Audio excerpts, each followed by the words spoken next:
Está começando uma edição especial do programa Espaço Livre para debater os últimos acontecimentos políticos e econômicos que o país vive. E o nosso convidado é Márcio Postman. Ele é economista, cientista político, professor e foi presidente do Instituto de Pesquisa Econômica Aplicada, o IPEA. Olá, Márcio, obrigado pela presença. Sensação nossa.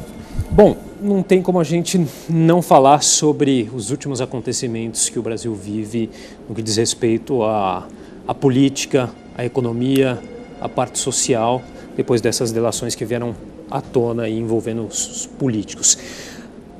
O que a gente pode esperar a partir de agora? O que será feito? Qual a conjuntura política que se sai de tudo isso, se é que é possível? Bem, o Brasil está passando por uma mudança estrutural, não é? E a conjuntura, de certa maneira, vem alimentando essa mudança estrutural mais significativa, né? É importante ressaltar que nós nos transformamos hoje numa economia de serviços. O Brasil praticamente não tem mais indústria e tem um setor primário, um setor agrário, pujante do ponto de vista da produção de alimentos, da agricultura familiar e também pujante do ponto de vista das exportações do agronegócio. Mas, no fundo, a nossa economia não tem dinamismo para crescer de forma sustentada, especialmente porque a base principal desse crescimento seria dada pela indústria, que vive uma fase já de um período mais longo de desaceleração e desindustrialização. Então, nós estamos com um problema sério na economia e tivemos tentativas de lidar com esse problema estrutural desde o início do segundo mandato da presidenta Dilma, que fez uma opção pela recessão. E o fato concreto é que, mesmo com a mudança do governo, nós não tivemos a possibilidade de sair dessa recessão. Nós estamos, em 2017, ainda com a economia patinando e, certamente, com as delações, com essas informações que estão nos chegando a cada momento, nos surpreende ainda mais. Possivelmente afasta a possibilidade do Brasil sair da recessão em 2017. Então, nós estamos com um problema econômico gravíssimo. Isso se vislumbra pelo aumento do desemprego, pela queda da taxa de lucro das empresas. Praticamente o setor bancário é o que vem convivendo com resultados positivos, mas as demais atividades econômicas recentes desse período recessivo. E no plano da política, infelizmente, nós não conseguimos também observar saídas imediatas, porque há um grande questionamento de parte da sociedade, do sistema político como um todo, da representação, seja no legislativo e seja no executivo, né? E nesse sentido nós estamos vivendo basicamente das posições do Judiciário, da Polícia Federal, do Ministério Público, e esse quadro é um quadro de profunda incerteza na política e que de certa maneira alimenta também a situação da economia, né?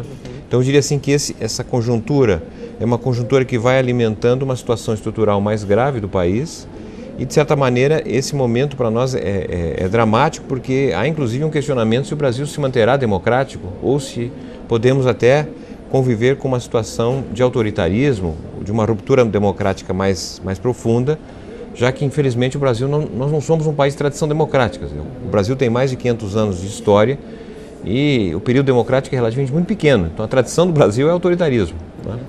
Nesse sentido, então, corre o risco de a democracia está ameaçada? A meu modo de ver, ela já foi. Houve um rompimento democrático pelos acontecimentos no ano passado, 2016. Né? A forma com que foi retirada a presidenta da Dilma abre possibilidade realmente para discutir até que ponto o sistema democrático brasileiro é efetivo. Eu fico analisando essas informações que têm sido produzidas por delações e por uma série de incertezas no quadro político brasileiro. De fato, nós teremos eleições em 2018, né? Porque o golpe de 64 também, de certa maneira, teve apoio de democratas da época. Podemos lembrar Ulisses Guimarães, Juscelino Kubitschek, que apoiaram ali em 64 aquela ruptura, a retirada de João Goulart, né? Na expectativa de que houvesse ali um rearranjo do Brasil e em 1965 o Brasil voltaria a novamente ter eleições. E, infelizmente, nós não tivemos eleições e passamos a ter 21 anos de autoritarismo. Então, preocupa muito justamente pelo fato de ser uma democracia ainda incipiente no Brasil, né? E estamos observando os questionamentos crescentes à representação do Legislativo, do Executivo E isso para nós é muito problemático, porque se a população não acredita no sistema político, não é?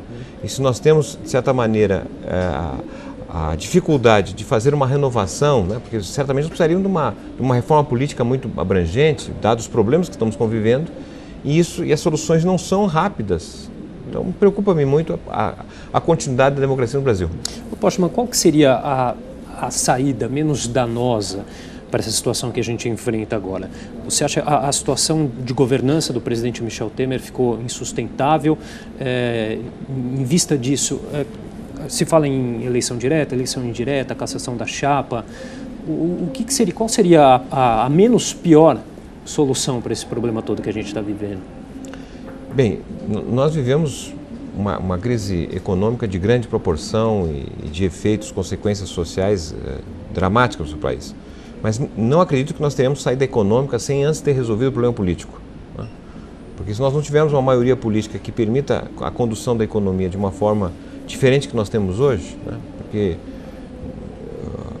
a política econômica atualmente conduzida não oferece, ao meu modo de ver, saída para quem está desempregado ou para quem não consegue vender o que produz. Então, esse quadro econômico desfavorável, né, não encontra na política a possibilidade de você resolver de forma imediata. Quais as saídas?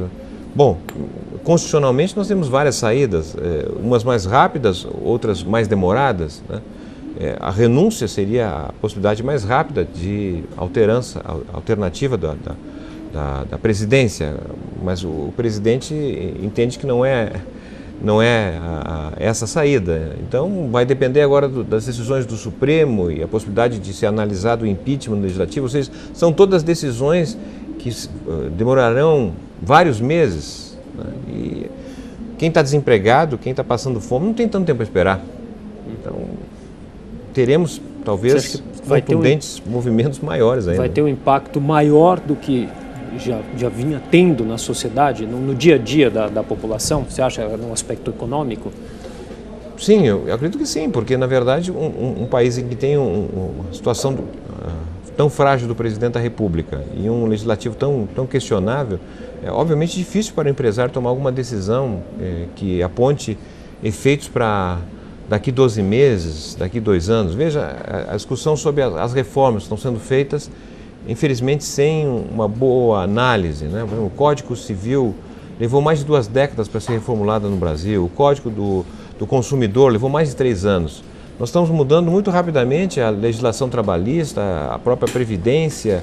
Não sei por que essa urgência, e inclusive porque, na hipótese de haver eleição ano que vem, possivelmente haverá uma parte da população, segundo as pesquisas atualmente existentes, a maior parte da população é contra essas reformas que estão sendo feitas. Então, essas reformas poderão ser questionadas, caso vierem de fato a serem aprovadas ainda nesse mandato, serão fortemente questionadas no debate eleitoral do ano que vem, dando inclusive a possibilidade de ser eleito alguém que questiona essas reformas, o que significa dizer que o Brasil vai ficar ainda mais 1 ano, 2 anos, 3 anos, numa instabilidade enorme do ponto de vista da legalidade das medidas existentes atualmente no Brasil, da regulação pública do trabalho, por exemplo.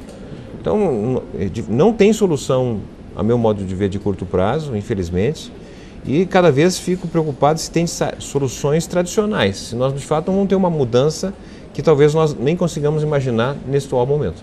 O que começou primeiro, na sua opinião? A crise econômica levou a uma crise política ou não? Ou uma crise política que acabou afetando a questão econômica? Meu modo de ver foi de fato um problema de natureza política, né? Vamos lembrar, nós estamos em 2014, uma eleição presidencial muito polarizada, e das eleições presidenciais que tivemos de 1989 até a eleição presidencial de 2010, havia um debate intenso entre os candidatos, programas diferentes, mas uma vez encerrada a eleição, os derrotados aceitavam o resultado eleitoral, dando àquele que havia eleito a possibilidade de montar o seu governo, implementar o seu próprio governo, e aí, decorrido 4, 5, 6 meses, a oposição se reorganizava e aí nós tínhamos o embate que é da natureza da democracia. Ocorre que em 2014, o candidato que foi derrotado na eleição não aceitou o resultado eleitoral. Ao não aceitar o resultado eleitoral, ele abriu um questionamento o que é previsível na legislação, no Tribunal Superior Eleitoral, sobre a validade daquela eleição, e manteve a programação de sua candidatura como se não houvesse encerrado a eleição, quer dizer, praticamente pressionando para que houvesse uma espécie de terceiro turno, né? Bom, e nós tivemos uma série de problemas de um lado da própria administração da Dilma, mas o fato concreto é que uma parte dos partidos não aceitou o resultado eleitoral, e isso terminou levando o país, quase um ano e meio depois, a ter um interrompimento do mandato da presidenta Dilma através de um processo de impeachment, né? Então, isso abriu, ao meu modo de ver, um aspecto importante de ser considerado, é que quando você tem uma democracia em que uma parte não aceita o resultado. E esse problema político, quando a eleição não resolve o problema político, o que nós passamos... Isso se daria, em parte, por essa falta de maturidade democrática que você citou no começo da entrevista, o Brasil tem pouco tempo ainda de democracia? Eu diria que é realmente problemático quando você questiona o resultado eleitoral, né? Porque abre uma eleição muito apertada, um pouco mais de 50% e um pouco menos de 50%. Então, se o candidato que perdeu não aceitou o resultado, ele, de certa maneira, motiva a parte da sociedade que não apoiou o candidato vencedor a ficar questionando e torna o mandato muito mais difícil, né? E é o que nós tivemos. O começo de governo da presidenta Dilma, ela inclusive tomou decisões que jamais ela havia manifestado ao longo da campanha. Optou por uma recessão, ela não disse na campanha que ia fazer uma recessão, né? Atraiu inclusive um ministro da Fazenda que havia sido um dos membros que havia participado do programa do candidato de oposição, né? Então ficou muito confuso, na verdade, esse início do segundo mandato da presidenta Dilma, e tinha uma Câmara de oposição que foi criando uma série de dificuldades para o seu mandato. Então, ao meu modo de ver, o problema econômico que nós estamos vivendo hoje resultou, né, de algo não resolvido na política, e depois, obviamente, o resultado econômico desfavorável alimenta a política, que alimenta o problema econômico, que resulta numa crise social, que é a parte final do que nós estamos vivendo hoje. Que nós vamos falar daqui a pouquinho, que a gente vai fazer um rápido intervalo. Espaço Livre especial volta já já.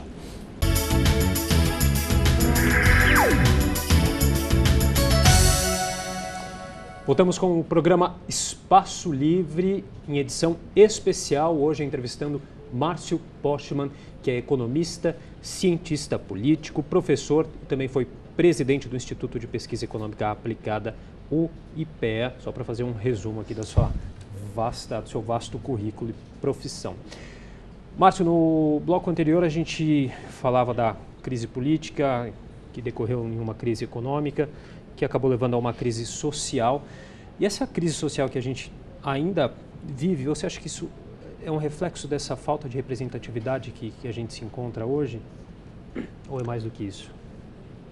Não, certamente nós temos problema na forma de representação, né, que está mais agravado nesse período atual, mas o problema da representação é recorrente desde que basicamente o sistema democrático foi reimplantado no Brasil, né? Se nós lembrarmos, em 1982 tem um documento feito pelo PMDB da época que chamava atenção para o fato do Brasil precisar fazer reformas para sair do período da ditadura militar para a democracia. Né? Porque não poderia sair de um regime autoritário para um outro democrático sem mudar a natureza da política, do Estado, da economia. Então ali havia um conjunto de reformas, entre essas reformas, a reforma do sistema político, da forma de eleição de deputados, senadores, governadores, presidentes, enfim, a representação no executivo e no legislativo. Infelizmente nós não fizemos uma reforma, o sistema eleitoral que nós temos praticamente é uma decorrência de Golbery e Couto e Silva, que era um grande inteligente do período da ditadura militar. E o nosso sistema de eleição é um sistema que, na verdade, cria vieses em relação ao que o povo vota e aquilo que termina sendo identificado como os nossos representantes. O fato mais marcante, a meu modo de ver, do problema de representação é que o prefeito, o governador ou presidente, na eleição do cargo majoritário executivo, ele, durante a eleição, apresenta um programa de administração de governo do município, do estado ou da União, do governo federal. E esse programa é escolhido pela população, só que ele não consegue, na maior parte das vezes, ter a maioria no Legislativo, na Câmara, na Câmara dos Deputados, na Assembleia dos Estados. Então, para poder governar, ele precisa fazer a tal da governabilidade, né? A gente chama assim o presidencialismo de coalizão, ou o governador de coalizão, ou o prefeito de coalizão. Ele precisa coalizar, fazer uma coalizão com outros partidos para lhe dar maioria no legislativo. E esta maioria não é feita em função do programa que foi definido nas eleições. É feito, enfim, ocupação de cargos e outras... Sistema de trocas. Exatamente. Né? Isso faz com que aquele programa que foi apresentado, debatido nas eleições, dificilmente vai ser cumprido, dificilmente ser implementado, porque o executivo, o prefeito, o governador ou o presidente terminam fazendo acordos com pessoas e partidos que são oposição ao seu programa. E isso vai gerando na população a ideia de que, bom, política é tudo igual, porque eles falam uma coisa e acabam fazendo praticamente a mesma coisa. Então, há um problema de origem, a meu modo de ver, que tem também, de certa maneira, efeito pelos números, a quantidade exorbitante de partidos. Não há razão para o Brasil, sei lá, ter mais do que 4, 5 partidos, tá certo? Porque não são partidos ideológicos, partidos programáticos, né? São partidos que estão, na verdade, dentro do que a lei permite. Você vai multiplicando partidos, de tal forma que nós geramos uma democracia com pouca consistência na representação.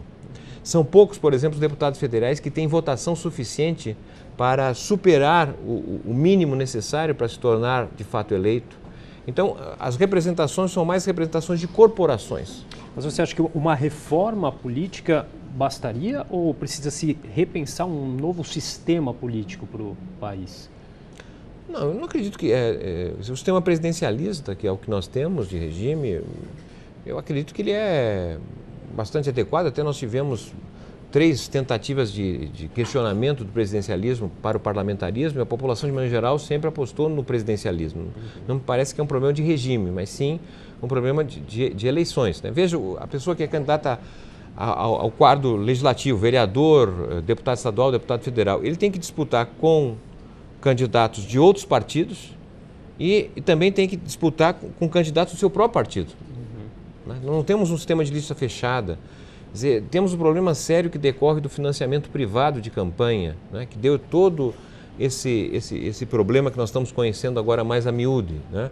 Então, já avançamos para a impossibilidade de ter o sistema financiamento empresarial, não é? Mas, obviamente, tem lacunas que precisariam ser aperfeiçoadas, e isso, uma reforma eleitoral, a meu modo de ver, é urgente, necessária para dar mais credibilidade e o legislativo ser, de fato, a grande casa dos consensos para poder o executivo executar o seu programa de governo. Márcio, quais foram os principais, na sua opinião, os principais erros e também os principais acertos da esquerda política brasileira nos últimos anos? Bom, certamente sem a esquerda nós não teríamos tido o sucesso de ter transitado da ditadura para a democracia, ou seja, nós vivemos praticamente aí 31 anos de experiência democrática, é o período mais longevo da história brasileira de experimentação democrática, né? E eu acredito que essa democracia se deve justamente ao papel de esquerda, e foi ela que trouxe, digamos assim, novidades que nós não conhecíamos do ponto de vista legal. A Constituição de 1988, que é uma Constituição que foi reconhecida como Constituição cidadã, né?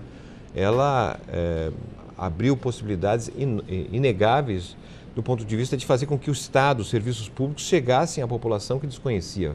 Vamos lembrar aqui como é que era o sistema de saúde brasileiro até 87, né? Só era atendido nos hospitais, por exemplo, aquele trabalhador que tinha carteira assinada.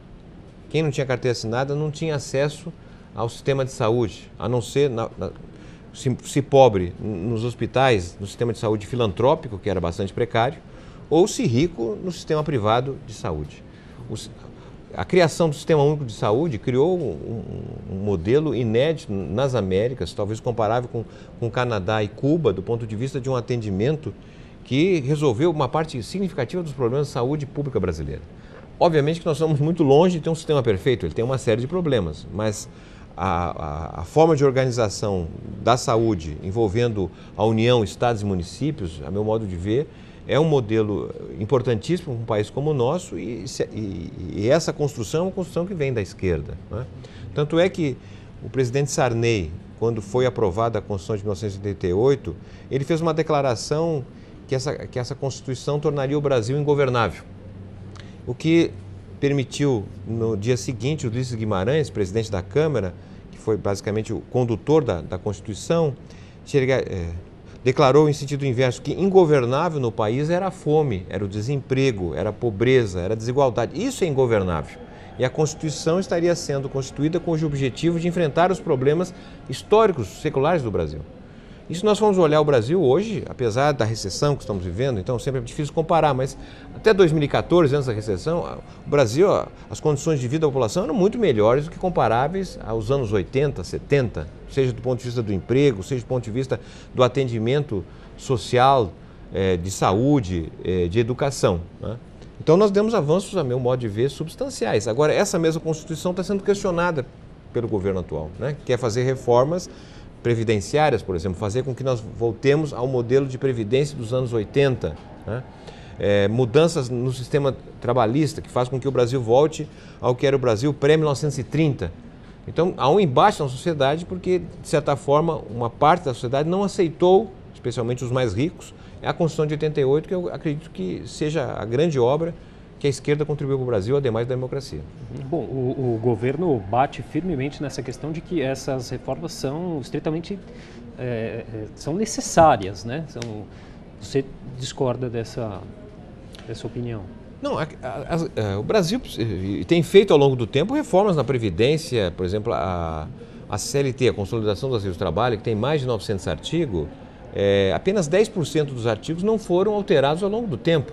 Então, o Brasil vem fazendo reformas, ocorreram mudanças no sistema previdenciário no governo Lula, no governo Fernando Henrique, mas uma mudança tão profunda eu não acredito que seja necessário. E até, eu diria o seguinte, esse debate sobre reformas, sejam elas previdenciária, trabalhista e outras que estão na pauta, elas não resolvem o problema atual do Brasil, não resolvem o problema da recessão. Nós estamos, na verdade, aí ocultando um problema maior, que é questões graves que nós não estamos enfrentando. Então, estamos jogando para os próximos anos uma saída de um problema que nós não estamos procurando enfrentá-lo. Então, é um equívoco, ao meu modo de ver, fazer reformas de uma maneira tão rápida. Mencionava anteriormente o fato de que mudanças como no Código Civil, por exemplo, levou mais de 2 décadas para ser modificado porque ele é um código, então ele significa a formação de um consenso na sociedade, construção de uma maioria para que esse código, uma vez aprovado, ele possa, de certa maneira, ser estável ao longo do tempo. Quando você faz mudanças como estão sendo feitas agora, né, em que a maior parte da sociedade é contra essas mudanças, o que significa dizer que em algum momento, na sequência, essas medidas que estão sendo aprovadas não terão efetividade, elas serão modificadas. Então isso é mais um problema, digamos, do ponto de vista da incerteza judicial e a incerteza legal institucional do país. Uhum. Você que é um especialista nessa parte econômica, qual seria então a saída, o caminho para a gente sair dessa recessão? A saída da recessão passa, em primeiro lugar, pelo Brasil ter taxas de juros próximas de zero. Tá certo? Nós vivemos uma recessão. A taxa de juros, infelizmente no Brasil, ela vem crescendo em termos reais, porque a velocidade com que o Banco Central derruba a taxa de juros, a Selic, a taxa básica, é inferior à queda dos preços. Estamos hoje com uma inflação em torno de 4% ao ano, né? E uma taxa de juros de 11%. Então, há uma defasagem enorme com a taxa de juros real que desincentiva o crédito, desincentiva o consumo, desincentiva o investimento, né? A Europa, os Estados Unidos operam com taxa de juros próxima de zero. Não há razão alguma para essa taxa de juros ser tão elevada, a não ser privilegiar os ricos que colocam dinheiro no sistema financeiro e vivem de juros, do rentismo. Então, enfrentar o rentismo, a meu modo de ver, é um passo fundamental, necessário para poder viabilizar a saída da recessão. Agora, como é que fica a credibilidade do Brasil perante o mercado internacional depois de tudo isso? Isso você acha que vai ser afetado a curto prazo?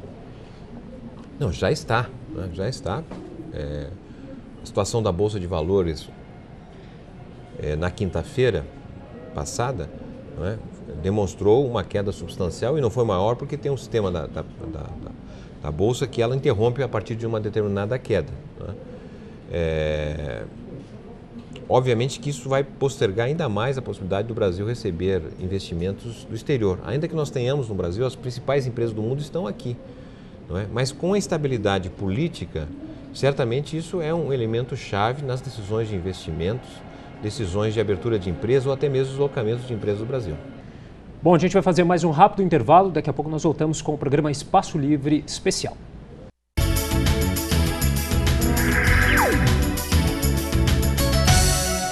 Estamos de volta com o programa Espaço Livre Especial, hoje entrevistando o economista Márcio Postman. Márcio, voltando um pouco à questão política, essa polarização que o país vive, esquerda-direita, mais especificamente entre PT e PSDB, você acha que com os últimos acontecimentos a tendência é essa questão voltar à tona? O quanto isso acaba sendo prejudicial para o país? Qual que é a sua opinião em relação a isso? Imagino que a polarização ideológica, a polarização programática, ela é positiva, porque dá ao eleitor, à sociedade, a possibilidade de identificar que há sempre alternativas, né? Para que ela seja senhor das escolhas, das melhores escolhas.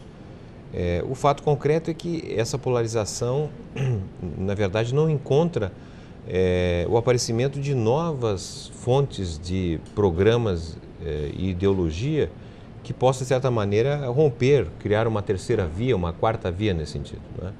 O que a gente percebe nesse período mais recente, por intermédio das mobilizações sociais, tivemos um aparecimento de um pensamento, de uma ação mais à direita, por exemplo, do PSDB, e que tem tido uma certa relevância e um crescimento, pelo menos nas pesquisas de intenção de voto, né? Mas o mesmo a gente não percebe mais na esquerda ou extrema esquerda em relação a uma maior presença do ponto de vista da presença eleitoral. Então, eu diria assim, nós seguimos sendo um país que tem praticamente um terço mais identificado com ideias de direita, vamos dizer assim, um terço mais identificado com ideias de esquerda e ali um terço, um pouco mais, muitas vezes, de pessoas que estão muito distantes da política, desinteressadas, e talvez pelo que está acontecendo atualmente no Brasil até leve a um desinteresse maior, né?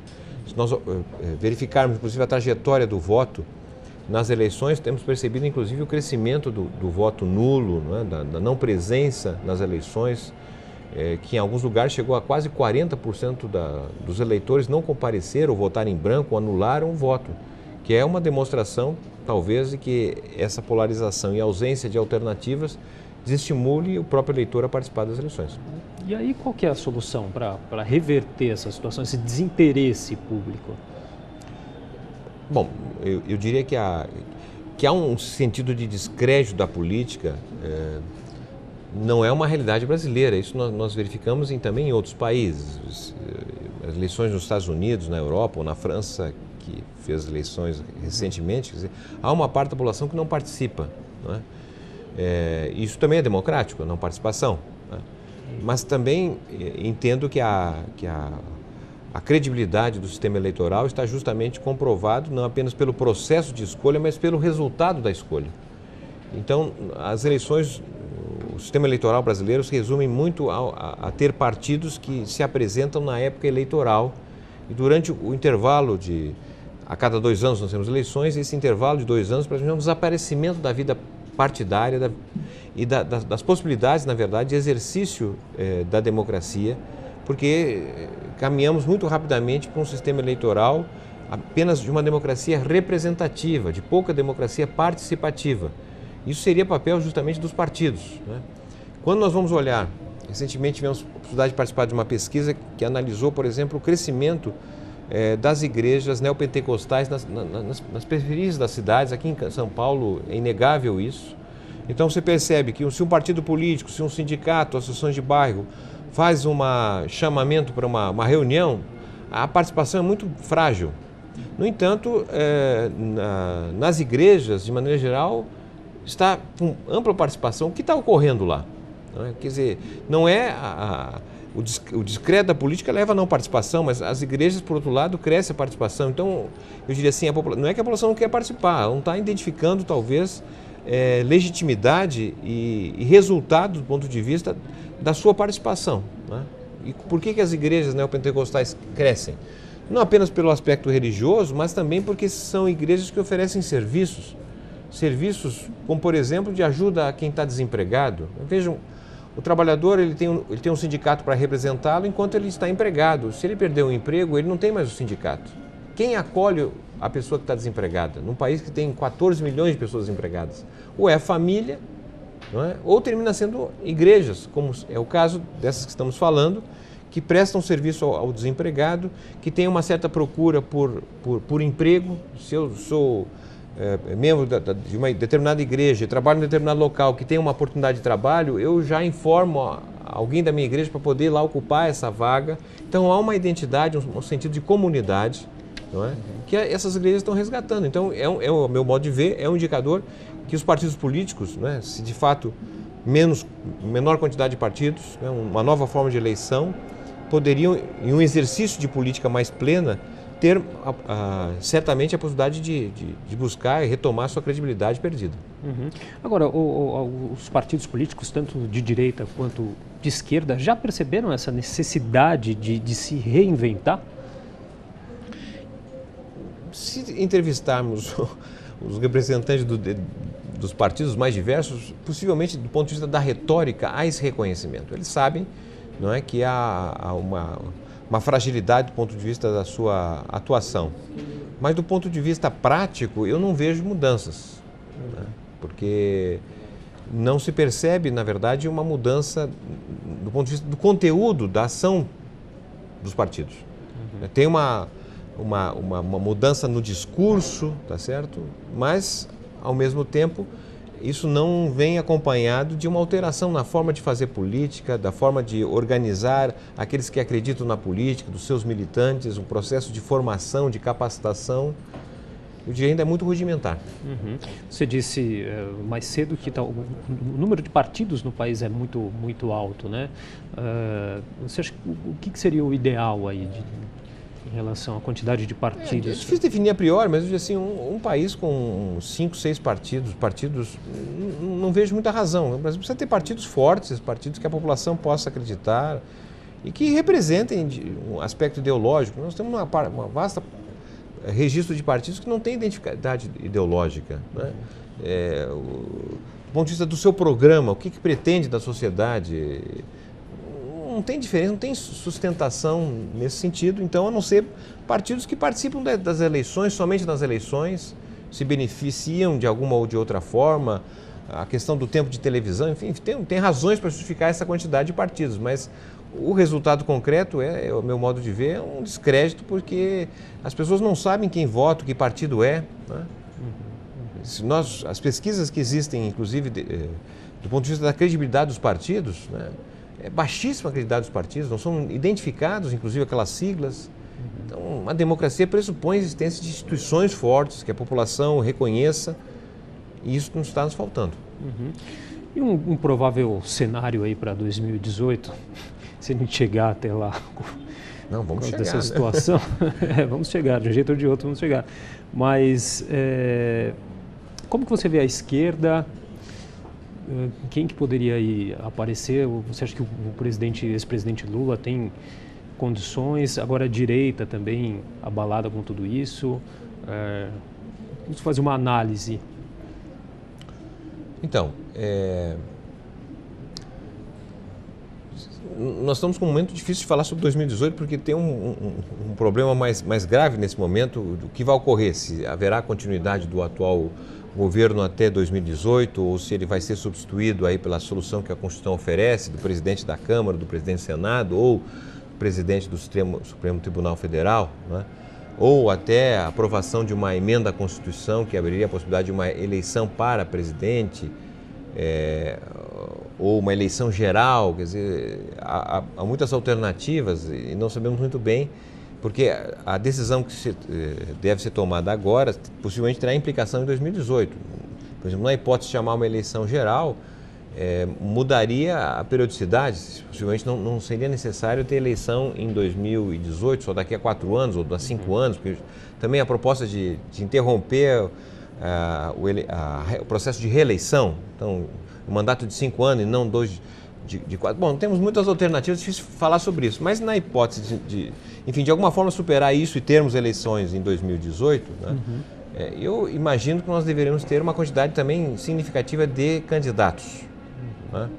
Mas talvez candidatos com viabilidade se reúna 2, 3, talvez no máximo 4. Acredito que nós teremos, se for possível montar uma frente de esquerda, certamente o embate se dará, de um lado, em relação às mudanças que estão sendo feitas de 2016 para cá, com o governo Temer. Né? Há um risco, inclusive, de nós termos uma eleição parecida com a de 1989, aquela primeira eleição que nós tivemos, que o Collor ganhou a eleição quando o Sarney era presidente. Foi uma eleição estranha, porque todos os candidatos, nenhum deles defendia o governo Sarney. Então corremos o risco de, se continuar, digamos assim, nas circunstâncias que hoje está o governo Temer, de haver eleições em 2018 sem que nenhum dos candidatos defenda o seu próprio governo, dados os resultados que vem apresentando, né? E mais pelos escândalos agora. Então pode ser uma eleição muito diferente daquelas que nós tivemos dos anos 90 para cá, que você tinha uma polarização muito grande. Talvez nós possamos ter, então, talvez 3 ou 4 partidos com condições, na verdade, de fazer uma disputa mais acirrada pelas eleições, em função de ter uma presidência mais frágil, que é o que nós temos. Mas pode ser que, dependendo da resolução que tenhamos aqui agora, tenhamos alguém que seria um terceiro presidente, digamos assim, nesse que era para ser o segundo mandato da presidenta Dilma, se porventura houver renúncia ou substituição do presidente Temer, um terceiro candidato que poderia até ser candidato à reeleição. Né? De tal forma que são tantas variáveis, é muito difícil dar uma opinião assim num período tão longo. Nós estamos vendo num país hoje que uma hora depois de você ter falado alguma coisa, o que você falou pode ter ficado para a história, não é? Dado a rapidez com que as mudanças estão ocorrendo do ponto de vista das informações que nos chegam. Como que você analisa essa questão? A gente pode ter uma segunda ruptura de governo em um período aí de um ano. O que isso representa em termos históricos para o nosso país? Olha, como eu falei anteriormente, nós somos um país de tradição democrática, então a nossa história está permeada de golpes, de tentativas de ruptura, né? Podemos falar, por exemplo, do governo de Juscelino Kubitschek, um governo com muito êxito, na lembrança de todos, a Constituição de Brasília, o seu plano de meta, 50 anos em 5, etc. Mas ele começou o governo com grande dificuldade, primeiro ali uma tentativa de golpe, inclusive para impedir que ele assumisse o seu mandato. Depois, quando ele assumiu, ele não tinha maioria no Congresso, ele tinha apenas 1/3 dos votos. Ele havia herdado um governo do Café Filho, que havia feito um acordo com o FMI, que estabelecia um programa de austeridade que não podia gastar. E ele simplesmente resolveu formar uma maioria com o povo, fez um programa, construiu a maioria com o povo e abandonou o FMI e fez um governo de sucesso, né? Mas eu estou querendo chamar a atenção que esses problemas que vivemos hoje não são específicos do Brasil. Nós vivemos outros problemas, vivemos a década de 30, por exemplo, foi uma década bem complicada na época do Getúlio Vargas, a eleição de 1930, que o Júlio Prestes venceu a eleição, mas Getúlio conquistou pela força, né? Depois teve aqui 32, 37 Estado Novo. Então a nossa história é permeada de rupturas. Nós estamos falando de uma coisa, algo inédito. O que nós estamos preocupados, evidentemente, que estamos já num período tão longo de experiência democrática e corremos o risco de perder essa experiência, ainda que seja tão pequena, mas fundamental para um país sair. Queria dizer também que a população, de maneira geral, tem descrédito da política, mas, de certa maneira, ela não acredita que sem a política possa encontrar solução. Eu acho que a crítica é que não vê nos políticos que nós temos hoje, parte significativa deles, pelo menos, aqueles que os representem e possa conduzir o Brasil para um caminho melhor. Nós vamos para mais um rápido intervalo e já voltamos com o último bloco do Espaço Livre Especial.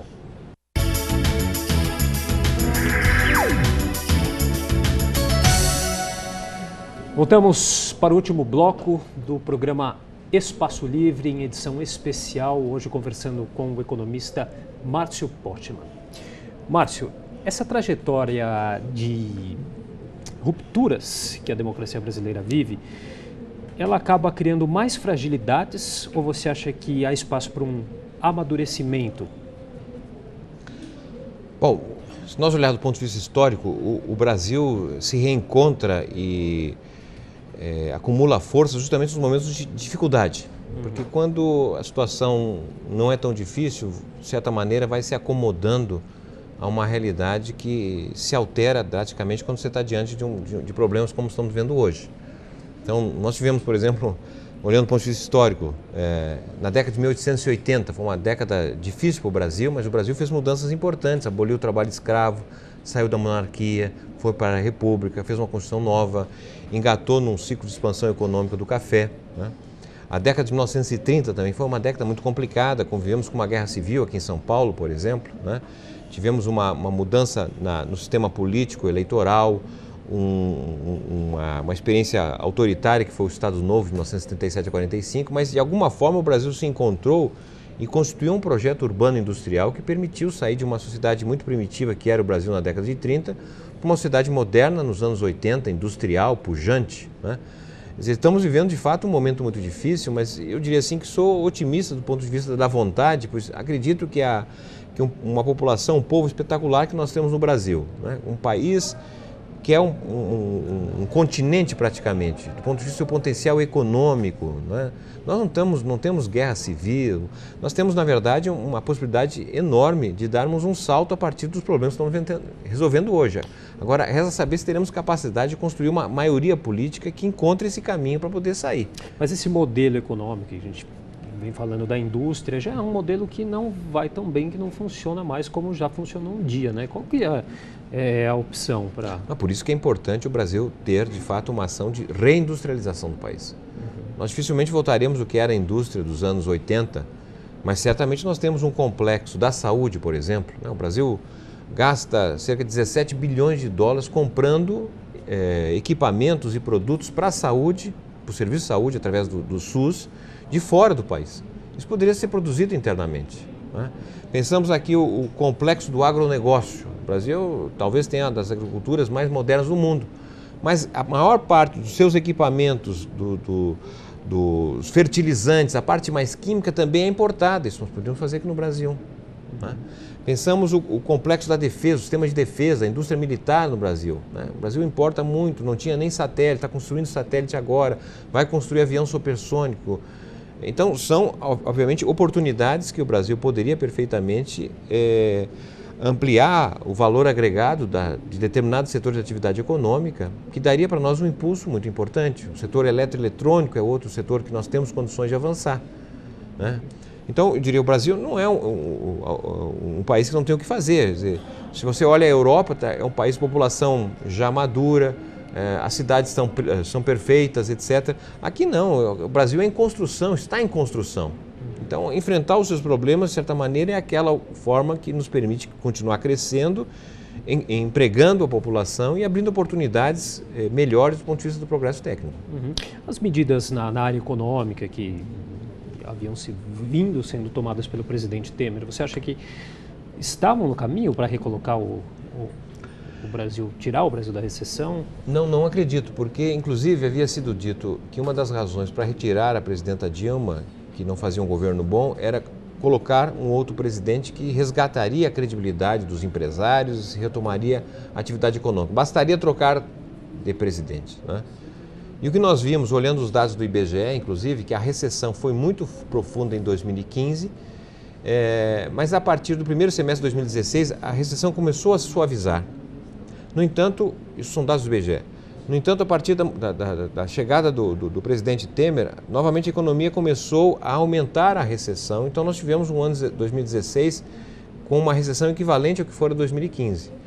Começou o ano 2017 dizendo que esse ano nós recuperaria a economia, que já está com sinais positivos, mas eu estou muito preocupado que talvez nós tenhamos um terceiro ano de situação econômica desfavorável, até por conta desses escândalos que estão ocorrendo agora. Então não vejo saída nesse sentido. Nós continuamos com uma taxa de juros muito alta, não há nada que procure resolver os problemas dos estados e municípios. Nós estamos com problemas gravíssimos dos estados brasileiros, pegar o Rio de Janeiro, mas não só o Rio de Janeiro, o Rio Grande do Sul, né? São estados que estão com dificuldades de dar conta das especificidades locais. Não há nada que olhe, portanto, os estados, os municípios, não há nada que olhe a questão industrial no Brasil, né? Então eu não vejo, na verdade, possibilidades da gente recuperar de forma sustentada, né? E nesse sentido, o problema social, infelizmente, tende a se agravar. Em relação às reformas que estavam em andamento, qual que você acha que vai ser o prosseguimento após esses novos episódios que nós tivemos? Você acha que a tendência é que... Eu espero que o Congresso respire um pouco para reavaliar a condução dessas reformas, né? Porque, por exemplo, a terceirização que foi aprovada, essa já foi aprovada, mas ela vai estar destruindo o emprego público. Nós temos a informação de várias prefeituras, por exemplo, que passam, ao invés de contratar por concurso professores, assistentes sociais, passam a contratar pelo processo licitatório de menor preço. Então isso vai gerar problemas maiores do ponto de vista de contratar médicos por processo licitatório e não por concurso. Então eu acredito que a gente precisava ter pensado melhor nessas mudanças que estão sendo feitas, pois os seus efeitos serão bastante ampliados e até a sociedade se dar conta disso, já terá passado algum tempo e você rever novamente vai criar um quadro de instabilidade, como falávamos anteriormente, que não é positivo para o país. E em relação à reforma da Previdência também, você acha que é capaz de dar uma freada? A Previdência não foi nem ainda passada pela Câmara, né? A trabalhista passou pela Câmara e está no Senado, que começaria a avaliar. A reforma da Previdência é mais difícil, porque inclusive pressupõe uma mudança constitucional, então 2/3 dos votos, não é simples, qualquer governo, na verdade, ter essa quantidade de votos. Ainda mais agora, né? Pois é. E a trabalhista, ela está no Senado. Não sei muito bem como é que vai ser a postura, se vai haver uma saída de partidos que estão hoje na base do governo, né? Nós tivemos já a manifestação de alguns partidos na semana passada, não é? Em que alguns partidos já saíram da base. Eu não sei avaliar, não é? Mas eu acredito que vai ter, de certa maneira, maior dificuldade de fazer passar essas mudanças no Legislativo. Bom, fazendo um resumo de tudo isso, qual que é a sua expectativa para os próximos dias, próximas semanas, que agora a gente vai assim, né? Na verdade, contando as horas, que as coisas podem mudar muito rapidamente. Olha, eu acredito que nós não estamos, na verdade, tratando com direção do país, nas diferentes instituições, que tenham talvez a dimensão da crise profunda que nós estamos passando. Quer dizer, num momento como esse, seria absolutamente fundamental que as principais lideranças estivessem reunidas para oferecer para o país uma saída. Ou seja, partidos, independente da posição política e ideológica, nós estamos com riscos profundos nas instituições. Seria muito importante um diálogo, tá certo? Olhando o que seria possível do ponto de vista de encontrar um caminho. Quando o presidente da República diz que não renuncia, mas não chama um acordo nacional, não chama, na verdade, um movimento maior, cujo objetivo seria reduzir os riscos que nós estamos vivendo, eu vejo com preocupação realmente, né? Porque abre a possibilidade de salvador da pátria, situações que a gente muitas vezes não gostaria que isso estivesse sendo apresentado. Mas se o sistema político tradicional não oferece saídas, outros apresentarão, né? E aí não sei se caberá a saída democrática. Portanto, eu espero que as nossas lideranças, os principais partidos, tenham ciência da gravidade do momento e atuam, de certa maneira, com maturidade num quadro inesperado como estamos vivendo. Que é o que acontece em outros países também, a gente vê, por uma questão de falta de representatividade, se escolhe uma opção apenas por ser a opção menos danosa. Menos danosa. Solução subótima, não é isso? Podendo ter a solução melhor, ficamos com a solução menos ruim. Essa questão populista desses novos políticos mais nacionalistas, populistas, como você analisa também essa questão que acontece aqui, acontece em outros países? Sim, na medida que você não tem partidos estruturados, partidos que de certa maneira possam... você tinha com o presidente Fernando Henrique Cardoso 4, 5 partidos que dava a ele maioria. E os demais presidentes cada vez tiveram que ter mais partidos para dar maioria. Então, é a fragmentação da representação e isso vai ocasionando a possibilidade de aparecimento de personalidades de todos os tipos. Tá certo?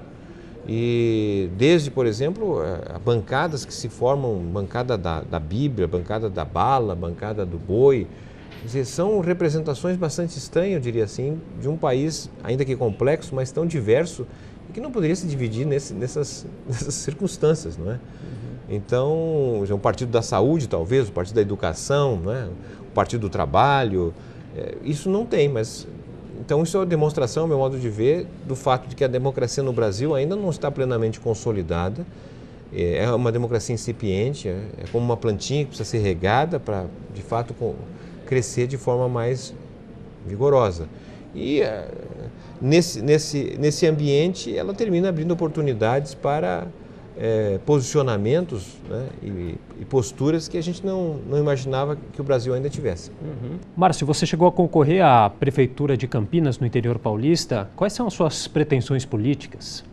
Eu tive duas experiências, de fato, não imaginava até participar do processo eleitoral. Acho que foi para mim muito rico, porque na posição de pesquisador, professor, a gente conhece a realidade mais através dos livros, da pesquisa.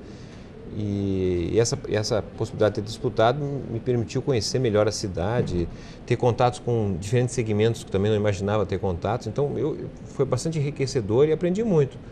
Mas entendo que já cumpri a minha função. Não fui feliz, digamos, não tive o resultado positivo, mas isso faz parte da democracia. Eu acho que já cumpri a minha tarefa. Eu quero continuar como professor, pesquisador, que me realiza profissionalmente. Tá legal, a gente já está chegando ao final da nossa entrevista. Eu gostaria de fazer alguma consideração final? Queria agradecer a oportunidade e, ao mesmo tempo, também valorizar esse espaço, o esforço que você, a equipe, faz para dar condições de termos um debate, uma visão muitas vezes alternativa, porque temos no Brasil, infelizmente, um sistema de mídia, não é, que encontra-se concentrado em poucas famílias, e isso não tem sido positivo para o Brasil. Então, essas oportunidades aqui no Legislativo, na Câmara Municipal de São Paulo, é muito bem-vinda, e parabenizo vocês todos que fazem esse programa e essa televisão andar. Ok, muito obrigado pela participação. A gente conversou hoje aqui nessa edição especial do programa Espaço Livre com o economista Márcio Postman, que também é cientista político, professor, foi presidente do Instituto de Pesquisa Econômica Aplicada, o IPEA, entre tantas outras funções aí ao longo da carreira. Muito obrigado a você que nos acompanhou. TV Câmara São Paulo, informação para a cidadania.